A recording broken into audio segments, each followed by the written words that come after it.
Trey Murphy drops 6 more threes. Nickeil Alexander-Walker plays great, and the Pelicans win in their preseason home game against the Orlando Magic. Let's talk about it in today's episode of Locked On Pelicans.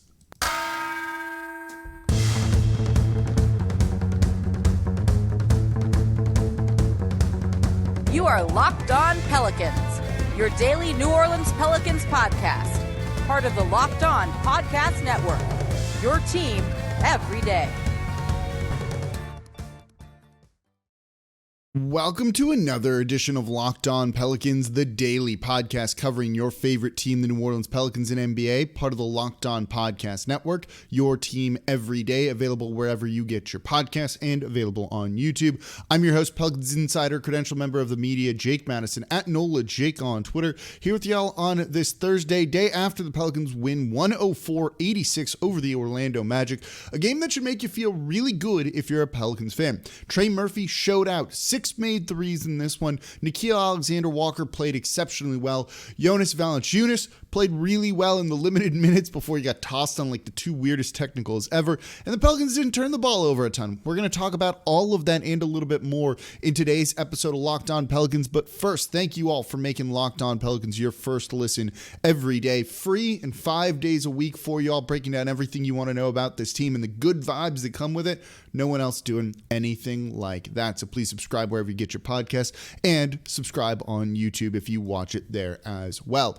So the Pelicans win over the Orlando Magic 104-86. Biggest story out of this one, it's Trey Murphy. There's just no question in my mind, and I think anyone's mind, that he is not the biggest star from the Pelicans so far in preseason. We kind of expected Nickeil to take a bit of a leap this year. We're hoping he'd take a bit of a leap this year. But what we're seeing from Trey Murphy is just outstanding. One game after going 6 of 10 from 3, he does it a little bit better here. 6 of 9. He made 2/3 of his threes in this one, en route to 20 points on the night, 6 rebounds, just 1 turnover, 1 assist as well. He was 7 of 13 overall from the field. This is so perfect. One, the dude is just a shooter and fearless, and he's draining these threes, and he started to bend the defense. We've talked a lot about court gravity. This is the important thing that you saw. The Orlando Magic, particularly in the second half, towards the end of the third quarter, in the middle of the fourth, we're like, we can't let this dude shoot. And we're trying to run him off the 3-point line. They were so concerned about Trey Murphy, a rookie, the 17th overall pick. And look, rightfully so, they were worried about him. Look at what he did. That they were trying to get out there and run him off the 3-point line. Perfect. Beautiful. He's getting these looks. He's converting them. And the biggest thing, other than the made threes, is we haven't seen Zion in there. There's no Brandon Ingram in there in this one either. So imagine the looks that he's going to get this season when he's paired with Zion Williamson out there on the court. And at this point, with the shooting that he's brought to this team, and then at one point you even saw him put the ball on the ground, attack the basket. He missed the shot but got his own rebound, put it back in when they ran him off too hard on a closeout. And, he just kind of sidestepped that and just went towards the basket because he saw the lane. You have to have him out there. Like he basically, I think, has to be a starter. And he should be when you have this sort of 3-point shooting. I've given Griff a lot of flack. He deserves, and the rest of the front office too. I know that Trajan Langdon has a big hand in all of this as well. The entirety of the front office, Griff leading that group, deserves a ton of credit for getting this guy at 17. When you look at a guy like, say, Jalen Green, who looks like he'll lead the league in scoring at some point, rookie for the Houston Rockets, his first game in the NBA preseason, 0-6. You had Jalen Suggs, who was the 5th overall pick, 6th overall pick. I forget what he was drafted at in this one. He struggled. He was 0 for 3 from 3, 1 of 7 from the field. Trey Murphy here's just knocking down shots, and he's in a perfect position. Just such a perfect position if you're him. You don't need to do too much, right? You're not a point guard. You're not running the team. You're not supposed to be the focal point of the offense. Stand on the 3-point line, make the wide open threes that you're going to get if you're him when you're playing with Zion Williamson. That's what you want, right? Like, he's not going to have a high usage rate, and I love that. Just be that outlet guy. That's all he needs to do right now. Just work on that one skill. Don't bite off more than you can chew. And if he does that, he's going to succeed like incredibly well here. And he's already shown it in the 2 preseason games. That shot is legitimate, right? The defense is good enough from him right now. I think you can start him, and I think he's going to make it tough for Willie Green. I don't think Willie Green wants to start him, but I think it looks like he's going to absolutely have to start him. And I think that's going to be kind of the biggest thing. He's been that good. His numbers are absurd. In his first 2 preseason games, 41 points. He's 12 of 19 from 3, 63.2%. The rest of the shooting is what it is. It's not amazing. He's 2 for 10 on his other shots, but it still leads him shooting 48.3%. He's also grabbed 12 boards. That is perfect for a rookie in his 2 first preseason games. I love it. The shooting is there. The Pelicans desperately need that. They started shooting really poorly in here, and that started to turn around, but you can't get off to those bad starts when you have Zion out there. And look, if defenses are already paying this much attention to Trey Murphy, and he's going to be showing up on scouting reports, and you'd be willing to bet the Chicago Bulls are going to do everything they can to not let him burn them on Friday, put him next to Zion, put him in the starting lineup. Let me know what you think. Should he be starting in the comments on YouTube? I think he's been that good, and he should be, and he was the big story of this. 6 more made threes. Come on, that's awesome for the 17th overall pick. I also said it on Twitter. Feels like Trey Murphy is a safe jersey buy if you're in the mood for another Pelicans jersey. All right, coming up, we're going to talk more about Nickeil Alexander-Walker. He was just as good as he was on Monday night. Jonas Valanciunas making his first appearance for New Orleans as well. So let's get into that coming up here next in today's episode of Locked On Pelicans. But before we get to that, today's episode of Locked On Pelicans is brought to you by the SweatBlock Antiperspirant Wipes. Excessive sweating, where you just like sweat for no reason. It's not even that hot out and it still just kind of happens.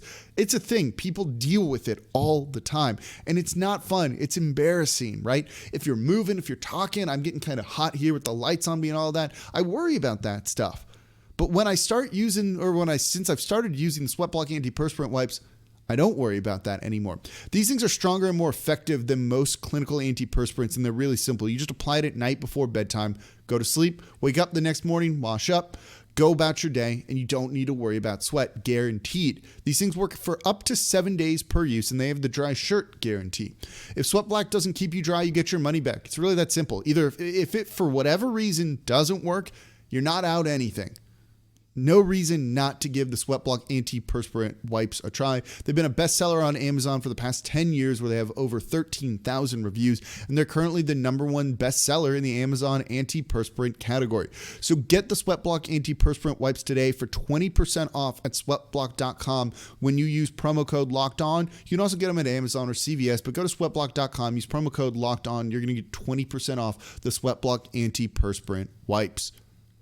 All right, thanks for making Locked On Pelicans your first listen every single day, free and available 5 days a week for you all. And don't forget about Locked On Saints. Make them your second listen every single day as the Saints, there we go, look to get back in the winning column, the winning ways here as they play the Washington football team. And the big story, they're going to open up the offense. Ross Jackson, Locked On Saints, covering that for you all over there every single day as well.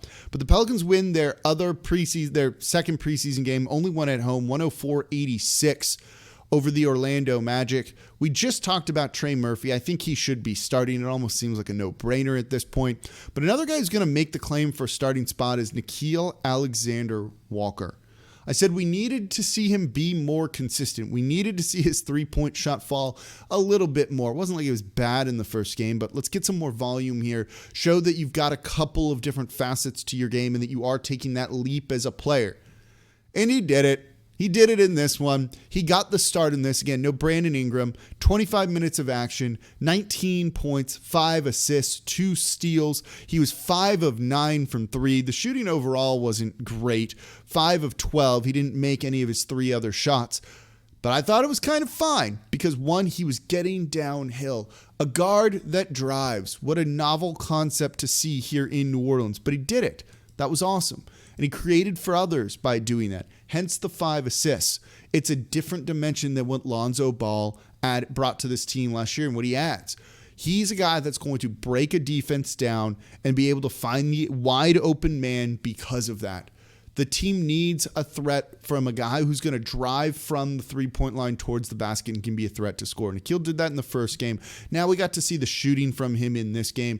Again, he needs a little bit more consistency. You'd like to see him hit some other shots than threes, but I'm not complaining. He was great in this one. 5 of 9 again from 3. The 5 assists were there. 19 points on the night. Just being aggressive, doing his best out there on the court. Is he the other starter? Should it be Nickeil and a guy like Trey Murphy starting alongside Zion, Valanciunas, and Brandon Ingram? You could easily make the case, but maybe you do need to kind of spread that scoring punch around, and you want Nickeil leading the second unit. But when Nickeil got going in this one, and it took him a little bit to get going, he was really, really good. And you can see why the team's been so high on him, why Pelicans fans have been so high on him this whole offseason. Because it really does look like he is starting to take the leap, and that's exactly what you want to see him do. More, we just finally saw some consistency from him, and that's exactly what you want. I don't really have much more to say. We looked at his game; it was good, and he kept it up in this one, and I was thrilled with what we saw from him. The other guy who looked pretty good in this one overall, making his first appearance and kind of had a weird game, was Jonas Valanciunas. 13 points on the night, 9 rebounds. He made 1 3. He was 5 of 13 overall, struggled kind of in the early going to kind of find his rhythm and his place, and then got tossed. Got 2 technicals that were like the weakest techs, where there was a call that went against him and he's like, yeah, whatever, and the ref just teed him up. And then basically the same thing happened again, and they threw him out of the game. It was kind of weird. Pretty weak whistles there, soft whistles there. Shouldn't probably have been tossed. It's also preseason, so I don't really care. Like, if he wants to get thrown out and like go home early, sure. But I liked what we saw from him. He's a lot to handle down low. His 3-point shot on the one he made was better than what we saw last year. The release was a little bit quicker. He didn't have that kind of like slow, like almost like trebuchet kind of release, right? Catapult-like release. It was quicker, got it off faster. That's going to make him more of a 3-point threat. Certainly he wants to add that to his game, as he said so far. So it's nice to see him do that. The form's kind of gross, but whatever. If it goes in, I don't really care. And he shoots it fast, where it is actually a credible threat and you don't have time to kind of close out on him that way. That was pretty good. I liked it. Again, he might fit better with the second unit overall, but you started to see a little bit of a 2-man game action between him and Nickeil Alexander-Walker. He does a really good job of creating some separation for the guards or another player in dribble handoff situations where he's kind of using his body. He's got like the ball back here and he's like, take it from me. And he's just kind of using his long arms to create some space and things like that. I like what we saw. He had some pretty good runs to the rim too as a pick and roll man. This is his first game. He's a little out of sorts. That's fine. I expect him to be much more efficient. And you had to like what you saw from him in this one. I was pretty happy with it. Again, I'm going to be kind of curious to see him a little bit more in preseason and kind of see him find his way. But he's a very, very useful player. And man, you can see kind of the toughness from him. Really gave New Orleans a strong rebounding presence in this one. They were already a good rebounding team. But if you can take it to another level, like, sure, sign me up for that.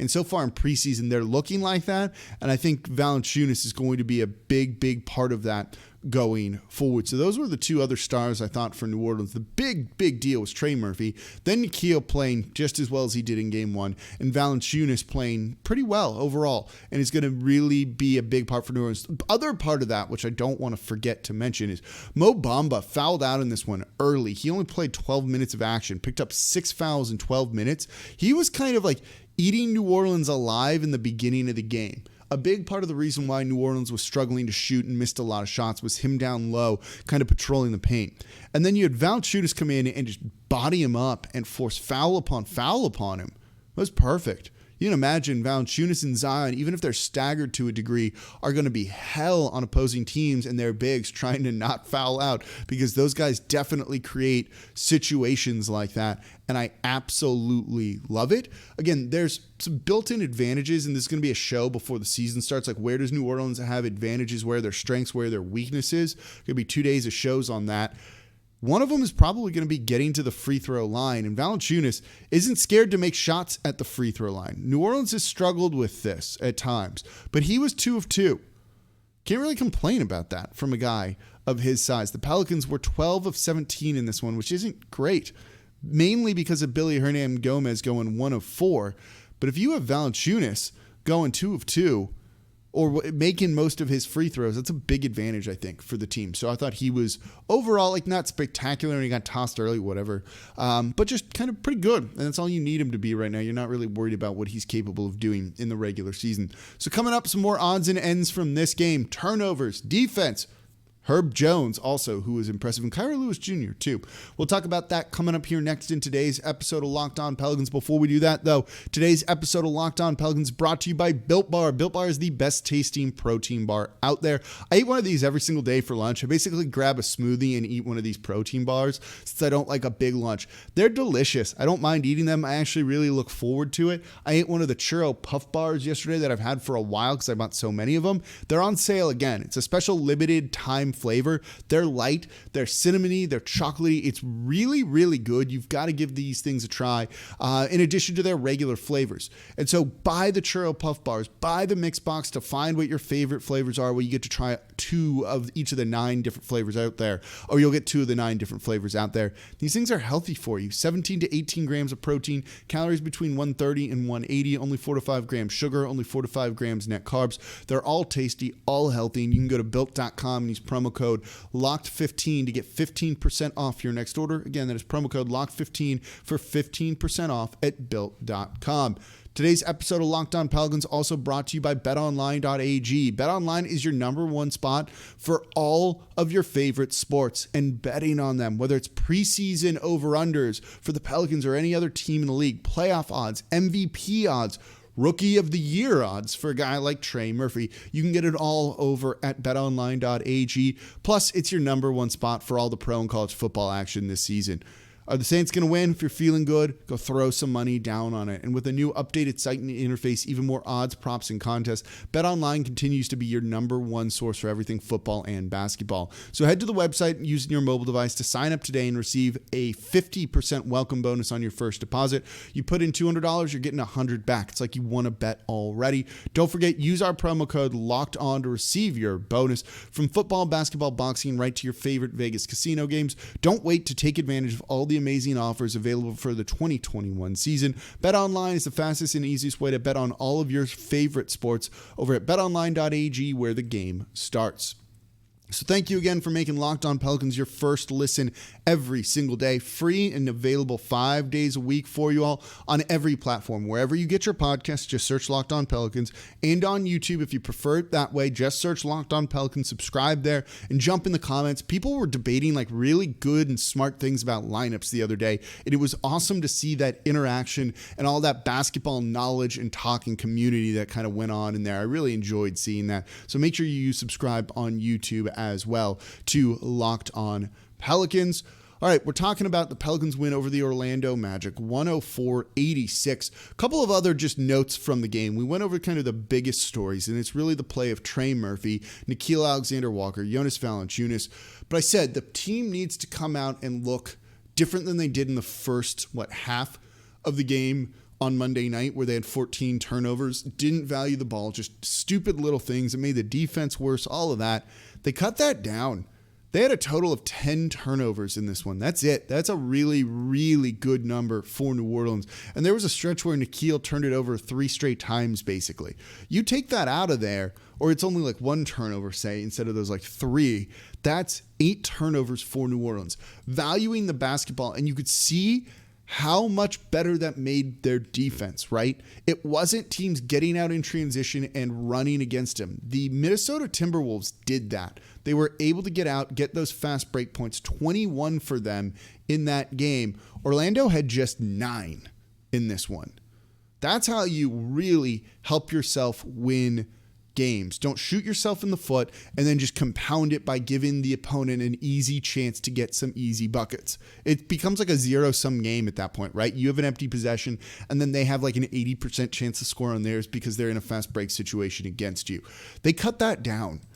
Doing that, I think, is going to be a really, really big thing. If they can do that, they're going to have a really, really efficient offense this year and one of the better ones in the league. No one else had more than one turnover other than Nickeil Alexander-Walker, and he could have easily have cut those down. And with the usage rate he was having and what he was doing driving into the teeth of the defense, it's not even that bad, all things considered. They were excellent with that. You could see that Willie Green really drilled it into them the past couple of days, what they needed to be doing and why it's so important to kind of their identity as a whole that they're not turning the ball over, really elevates the defense for them here. And I thought that was really a good thing. Plus, you saw guys just engaged on defense. Devontae Graham, who didn't have a good shooting game, he was 1 of 5 in this one, 1 of 4 from 3, still tried to make his presence felt on the defensive side of the ball. He's undersized. He's kind of tiny. He's not great that way, but he's putting forth the effort, which is something. I don't know if that's going to, matter a ton if you're just not good there, but I think it's not terrible to see him kind of putting forth that effort. And then before we wrap up the show, the Alabama guys. Kira Lewis Jr., it feels a little bit like an odd man out on the team right now. I'll definitely say that. Tomas Satoransky in this one wasn't good, but Kira Lewis Jr. still was just 4 of 10, 40%. He was 2 of 3 from deep, including 2 deep ones, which was nice. 4 rebounds, 4 assists, 10 points. He has a really golden opportunity to see significant backup minutes. He just doesn't feel there quite yet. I'd like him to be. I hope he will be. For him, I think preseason matters more maybe than a lot of the other players on this roster. Something just seems like it's like not quite there for him, which is fine. It doesn't have to be. It's okay that as a second-year player, after a COVID weird season, that you aren't, an all-star level or starter level or even a high-end backup level. But you'd like to see a little bit more from him, and maybe the rest of preseason is his chance for that to really, really happen. Herb Jones, though, looked pretty good in this one. 3 of 5 from the field in this one. And, his box score is just like blah. But he makes like winning plays, doesn't he? He just makes like smart, good basketball plays when you see him out there. The not on Herb thing, which is his nickname from the team because he just stops people in practice, was a real thing. Valanciunas has to leave the game after getting tossed, and he's capable of playing the 5. And then when he was out there with a couple of those other players, man, they just went on a run. He fits. Like, there's something to him. Again, will he start on the opening day roster? I'm not sure. But with the way he's playing in preseason, it makes you think about it. He really makes you think about it. And you see him every single day after practice, after they're all done, wanting to stay in the gym, working with Fred Vincent on his shot. The upside's definitely there for him. He's kind of like mini Draymond Green in a way. I don't want to compare him to Draymond Green, but it's that kind of type of player, right? The offense isn't going to be much. The box score might not be much, but he's going to make the right, smart basketball plays. And you can't ask for much more than that for a second-round pick. It doesn't have to be flashy. Can you contribute a little bit? I definitely think Herb Jones can. He's the guy that surprised me the most, I think, on this roster over the past couple of months now. And I wasn't too high on him when they drafted him, but I'm quickly shutting up about that. And that's good. I love being wrong about these things. So that's a good spot to end today's episode of Locked On Pelicans. Thank you all very much for listening. Don't forget to subscribe wherever you get your podcasts and on YouTube. Free and 5 days a week for you all. And I appreciate you making Locked On Pelicans your first listen every single day. As always, I'm your host, Jake Madison, at NOLA Jake on Twitter. More to talk about tomorrow. Maybe the arena, we'll be able to get some of the arena stuff in there and then get you set also for the preseason game Friday night against the Chicago Bulls. Here they got a guard on the Chicago Bulls we might want to talk about a little bit. So, see you then.